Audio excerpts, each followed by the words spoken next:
Era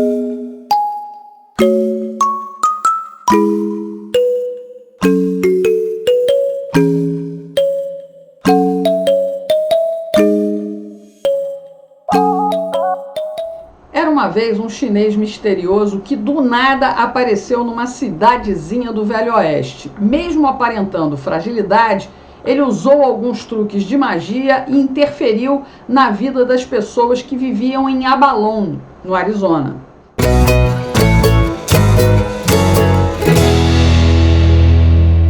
Bem-vindos, aqui tem notícia e opinião, a minha, que o Senhor abençoe, a edição de número 42, nesta sexta-feira, dia 14 de abril de 2023.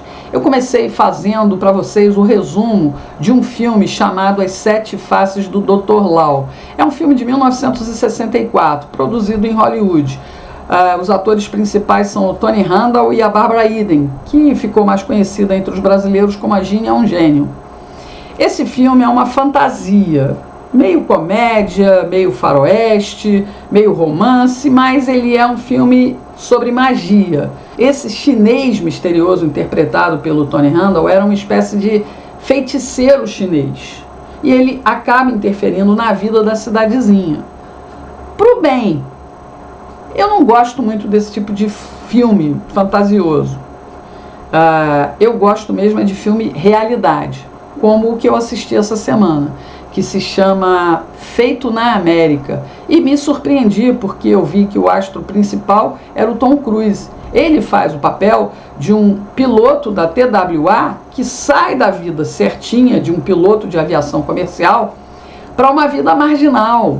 O filme é muito interessante, é muito bacana, principalmente porque a gente conhece um lado da política americana que pra gente aqui soa meio como obscuro. A gente não se interessa muito, né, por política latino-americana e a interferência dos Estados Unidos na região. Mas é muito interessante de se ver, Feito na América. O piloto foi cooptado pela CIA e passa a trabalhar para a CIA, só que num determinado momento, exatamente porque ele tinha uma facilidade de voo, porque ele era um avião chancelado pela CIA, ele foi cooptado pelos traficantes da Colômbia, a turma do Pablo Escobar.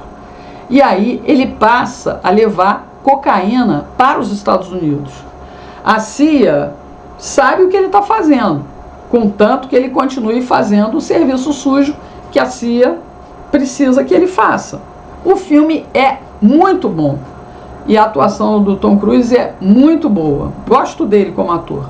Assista, se você puder, assista. Por que eu estou falando sobre isso se a notícia principal do dia é a viagem e os acordos assinados pelo líder sindicalista de elite com o líder do Partido Comunista Chinês, o Xi Jinping? Porque a gente precisa entender que para a China ter o poder que ela tem hoje, quem promoveu isso foram os americanos, através do Richard Nixon e do seu secretário de Estado americano, Henry Kissinger. E olha que ele não fez isso sozinho não. Sabe quem deu uma força também? Os brasileiros. Um militar, um general, que todo mundo acha que foi em linha dura e que eu particularmente não gosto. Ernesto Geisel. Ernesto Geisel rompeu com os americanos e nós tínhamos acordos com eles desde a Segunda Guerra Mundial. Mas o Geisel disse assim: não gosto de vocês, americanos, prefiro vocês, irmãos chineses. Venham, comunistas amigos, gostamos do comunismo, gostamos de vocês. Porque ele fez a mesma coisa para o governo, né, de revolução que transformou Angola também num país comunista. O Geisel, o general. Muita gente não sabe disso, né? A gente não costuma saber de história do Brasil realmente. Pois é, e agora a gente está aí com um governo comunista tratando com outro governo comunista. Só que esse governo comunista com que o Brasil foi tratar é um governo que tem interesses profundos na geopolítica mundial, de poder. Eles querem aniquilar o poderio, a soberania americana. Eles querem realmente acabar com a economia americana, subjugar os americanos. Vão conseguir? Bom, pela liderança que a gente tem hoje na Casa Branca, eu acho que é muito fácil. né? Muito fácil. Mas enfim, vamos lá saber que benefícios são esses que essa viagem do sindicalista de elite vai trazer para o Brasil. O Brasil assinou 15 acordos, né? Parcerias entre Brasil e China incluem exploração espacial, comércio, agricultura e comunicação. Olha só, vou ler um por um dos acordos assinados pelo nosso governo. 1. Memorando de entendimento sobre o grupo de trabalho de facilitação de comércio entre o Ministério das Relações Exteriores e o Ministério do Desenvolvimento, Indústria e Comércio e Serviços entre os dois países. 2. Protocolo complementar sobre o desenvolvimento conjunto do satélite sino-brasileiro de recursos terrestres, cooperação em aplicações de ciência e tecnologia do espaço. Controle. Satélites controlam armas, comunicações, entendeu? 3. Memorando de entendimento sobre cooperação em pesquisa e inovação entre o Ministério da Ciência, Tecnologia e Inovação dos dois países.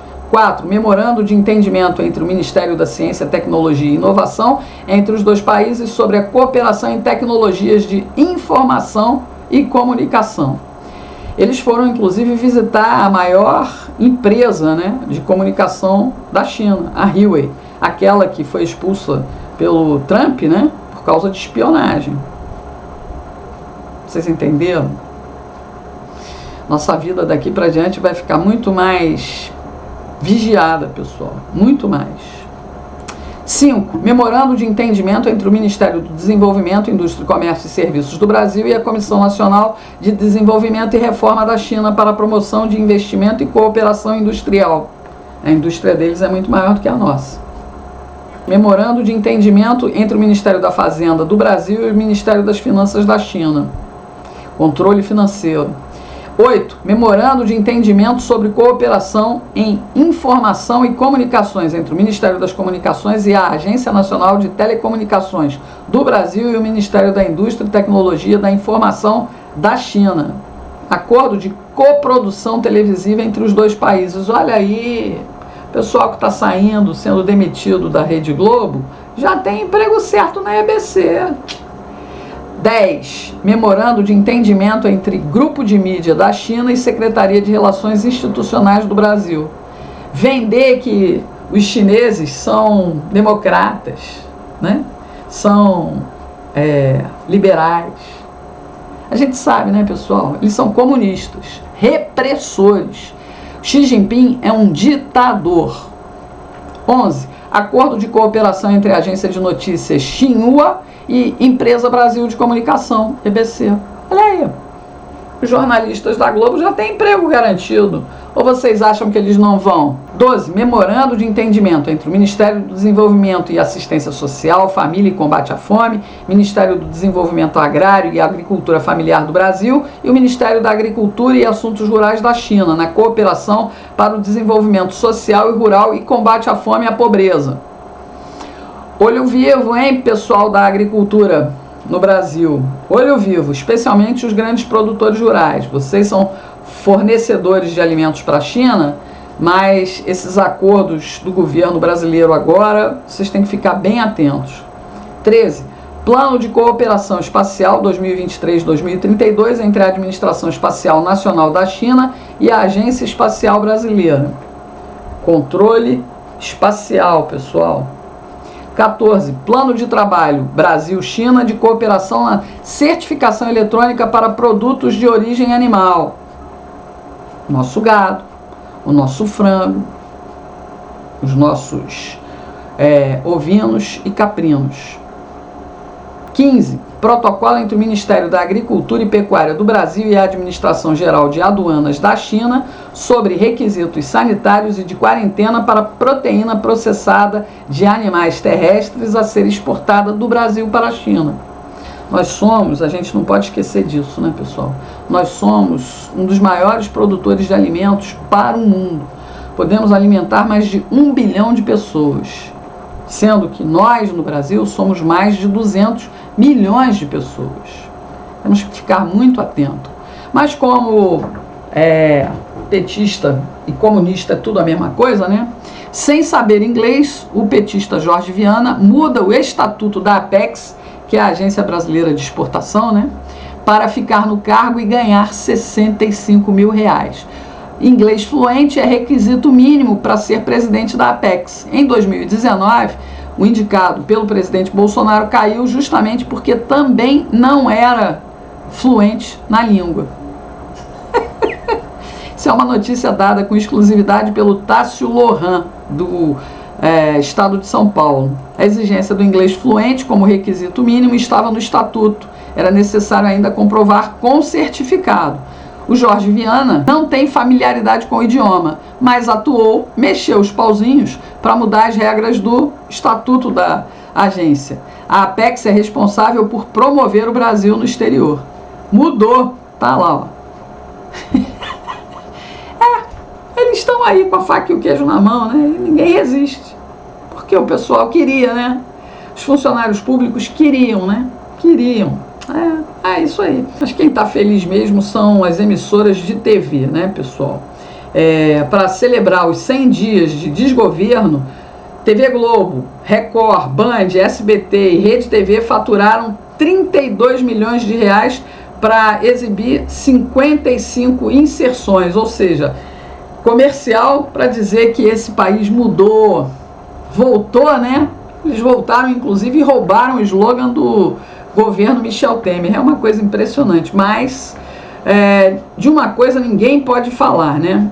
Todo comunista trabalha bem a comunicação, né, pessoal? Bolsonaro perdeu muita oportunidade com a população brasileira, com a comunicação, porque não investiu. Ele preferiu investir em coisas que beneficiariam mais a população brasileira.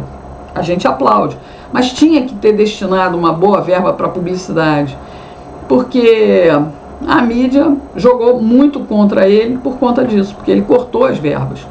Olha só, segundo o controle da concorrência, foram 55 inserções de 30 e 60 segundos. A Globo faturou mais, 11 milhões e 600 mil reais. O SBT faturou 9 milhões e 800 mil reais. A Record recebeu 6 milhões e 600 mil. A Band recebeu 3 milhões e 700 e a Rede TV, míseros 854 mil reais. Mas essas duas, né, a audiência lá é traço. Mais ou menos a audiência da TV Brasil, né, EBC. É isso, pessoal. Deixa eu só terminar aqui lendo as correspondências que eu fui pegar hoje. Não vieram muitas, mas vieram cartas como essa daqui, ó. Cheia de coraçãozinho, cara. Eu achei o máximo isso. Achei o máximo. Aqui, ó. Essa daqui veio da Rosana Giza de Góes, lá de Itobi, São Paulo. Tá aqui, ó. Obrigada pelos coraçõezinhos, viu? Isso aqui é coração brasileiro. Esse aqui veio da Maria Aparecida do Nascimento, lá de São Paulo, Santo Amaro. Ela mandou a dela e de mais duas pessoas, a do Rubens Faleiros e da Elizabeth Costa. Peraí, que ela tem um sobrenome difícil. Buxlow. Eu não sei se eu li certo, mas é importante a gente colaborar. Esse aqui foi o Nilo Browers que mandou lá de Sertão Santana, do Rio Grande do Sul. O Nilo mandou a dele, mandou a da Eliette Suzana e da Maria Aparecida Macedo do Nascimento. Isso é muito bom, muito bom. Essa daqui é da Sandra Quaresma Petronella, lá de São Paulo. Muito bom, muito bom. Muito obrigada por entenderem a necessidade da gente estar fazendo essa campanha. Deixa eu até explicar. Esse aqui, o remetente é o Luiz Fernando Ferreira. Essa semana eu recebi uma mensagem de alguém que me perguntou assim: Regina, mas já não existe um projeto de lei igual lá do deputado, aquele dos consumidores, né? Esqueci o nome dele. Enfim, aquele deputado dos consumidores. Ele tem um projeto lá. O grande problema é que ele não vai trabalhar para aquele projeto andar. Se a gente não fizer pressão entregando a nossa petição, não vai andar, né? Mas enfim, O Luiz mandou aqui pra gente o dele, da Maria Beatriz Pimenta Gomes, da Carmélia Souza, do José Vidal de Abreu, do Pablo Henrique Ribeiro Mesquita, do João Quinelato, do Luiz está aqui, né? Da Maria da Glória Mazilau, da Marta Maria Sobral, do Gabriel Antônio Barros, do João Carlos Mazilau e da Fátima Aparecida de Oliveira. Isso é muito bom. Quando vem um pacotão assim, eu acho ótimo, cara.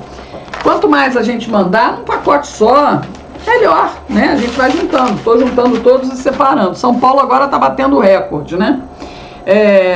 Eu agradeço a vocês e repito, se você quiser isso aqui, quer saber como faz, manda um e-mail lá para mim, ó, tá aí. Eu não posso falar determinadas palavras aqui porque senão eles me desmonetizam, mas o e-mail tá aí. Se você quer saber informações de como participar dessa campanha, manda um e-mail para mim que eu te dou todas as instruções. Um ótimo final de semana para vocês. Até a próxima.